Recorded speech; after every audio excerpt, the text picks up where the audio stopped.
اعوذ باللہ من الشیطان الرجیم بسم اللہ الرحمن الرحیم۔ معزز سامعین و ناظرین السلام علیکم۔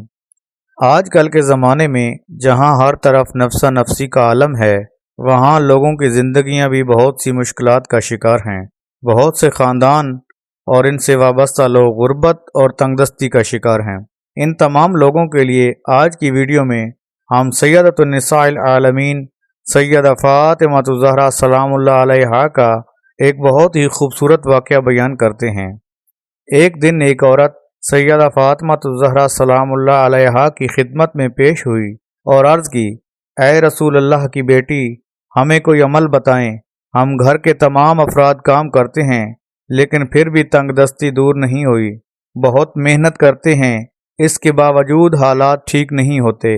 اس عورت کی بات سن کر رسول اللہ کی شہزادی سیدہ فاطمہ الزہرا سلام اللہ علیہا نے فرمایا کہ دو عمل ایسے ہیں جن کو بجا لانے سے تنگ دستی اور افلاس دور ہو جاتی ہے اور اللہ رب العزت اس گھر کی خوشحالی نصیب کرتا ہے۔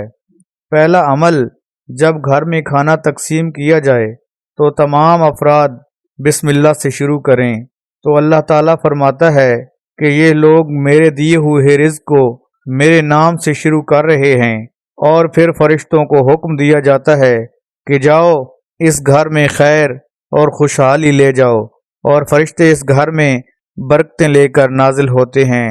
دوسرا عمل یہ ہے کہ جب بھی اہل خانہ گھر میں داخل ہوں تو سلام کر کے گھر میں داخل ہوں۔ اس عمل سے گھر میں شیاطین نہیں رہتے، نحوست دور اور ختم ہو جاتی ہے، اور فرشتے خیر و برکت، وسیع رزق اور خوشحالی لے کر داخل ہوتے ہیں، اور وہ اہل خانہ رزق کی خاطر جہاں جاتے ہیں ان کی غیب سے مدد ہوتی ہے، اور خدا تعالیٰ ان کو اپنے خیر و برکت کے سایہ میں لے لیتا ہے۔ تو معزز سامعین و ناظرین، صدقہ سیدہ فاطمہ الزہرا سلام اللہ علیہا کا خدا تمام تنگ دست افراد کو خوشحالی اور خیر و برکت نصیب فرما، آمین ثم آمین۔ خدا ہم سب کا حامی و ناصر ہو۔ خدا حافظ۔